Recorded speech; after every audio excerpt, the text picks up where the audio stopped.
Good morning to everyone. I'm Eirini Chrysocheri. I'm a visual anthropologist, a research affiliate at Goldsmiths University of London. So my presentation today will focus on a Greek diaspora community in Egypt, and the aim is to explore how visual material in an exhibition context can address issues of memory and identity.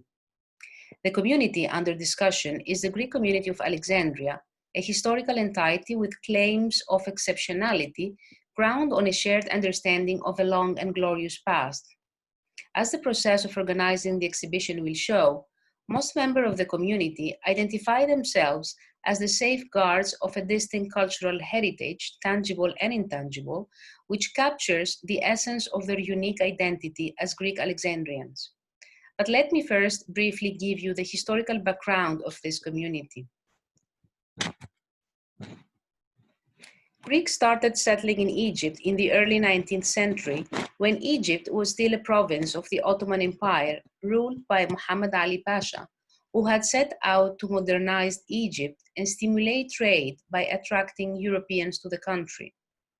The favorable policy of Muhammad Ali towards foreigners, the large-scale opportunities provided by the expanding cotton market, the construction of the Suez Canal, and the privileged environment created by the British colonial presence were the main reasons for the migration of Greeks to Egypt and their establishment in the country from the 19th century onwards.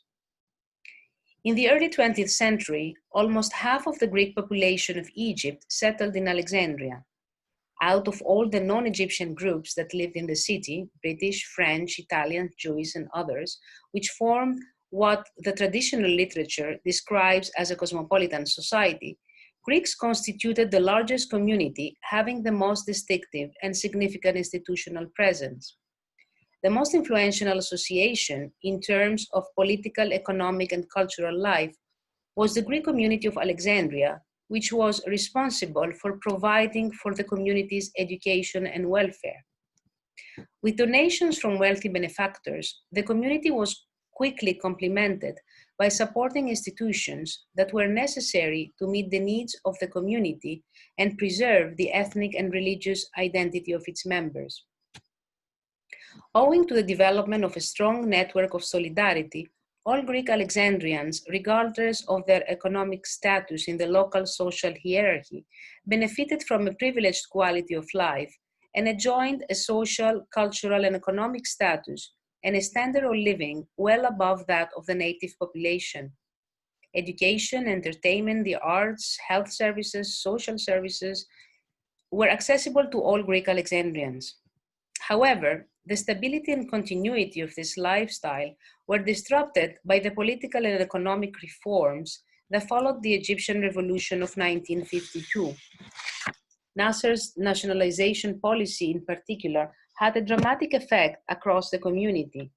Indeed, from the late 1950s onwards, the Greek Alexandrian community started to decline as most Greeks left Egypt for Greece and other destinations.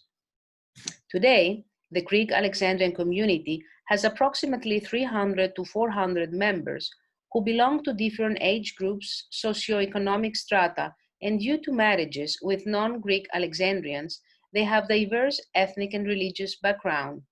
To this day, Greek Alexandrians tend to project a sense of ethnic purity and claims of an elite status. They refuse to be assimilated into the Egyptian society and do not mingle in the urban environment of modern Alexandria. The refusal takes the form of a kind of spatial and social isolation, and consequently, they live within what became described as an urban enclave, a city within a city. Curating a photographic exhibition about the Greek community was part of my fieldwork in visual anthropology, which I conducted in Alexandria from 2011 to 2012. Being a Greek Alexandria myself, I grew up hearing stories about the high quality of life in the old days.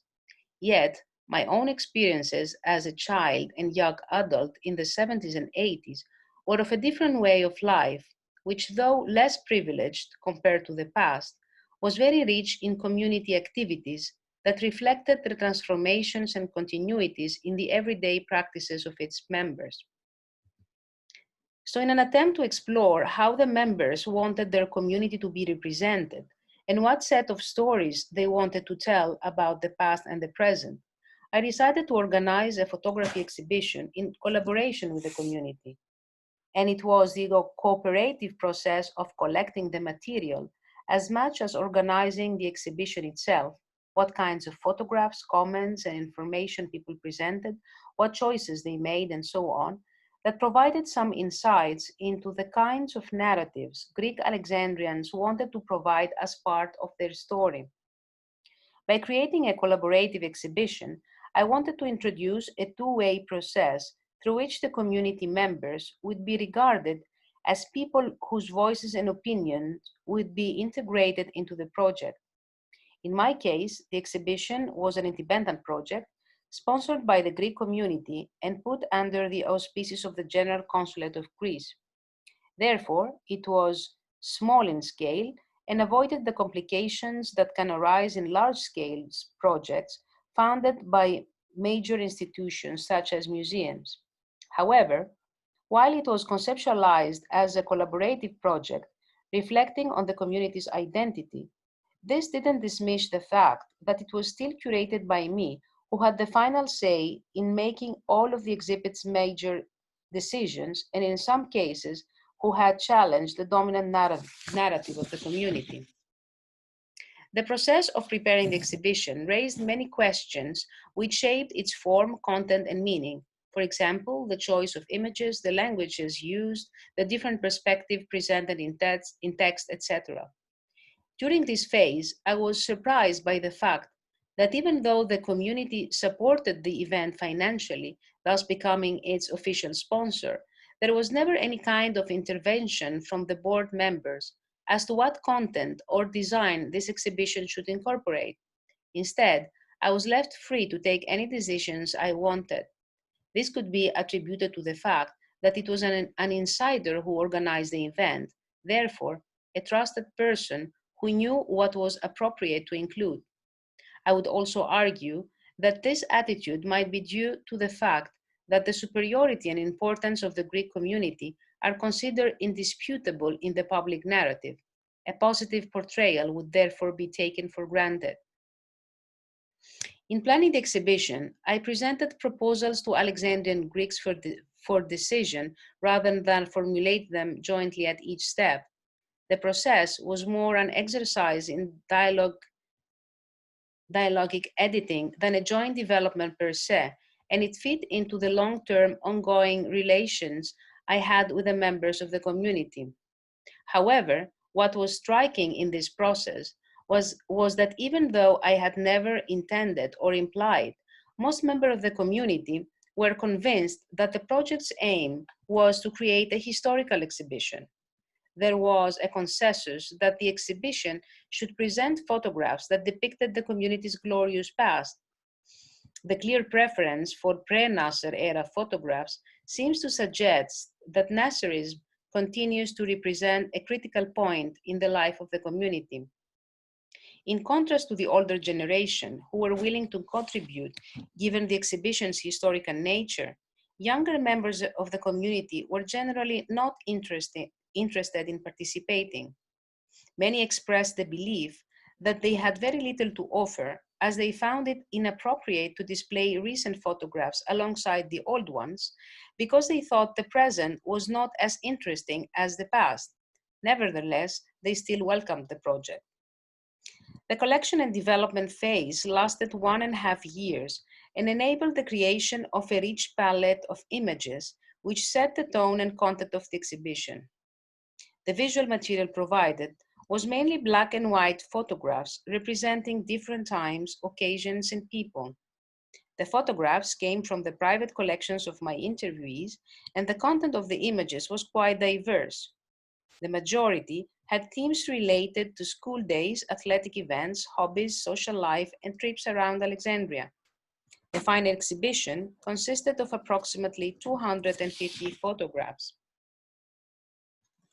In writing the storyline, I carefully considered all the material collected and all the information received from the community members following their suggestions. Although it was generally assumed by its members that the focus of the exhibition would be on the old days from the 19th to the first half of the 20th century, few of my interviewees complained that I should also include the more recent history. Reflecting on this comment, I decided to break this silence and try to create a link between the past and present by introducing photographs representing all periods of the community's life.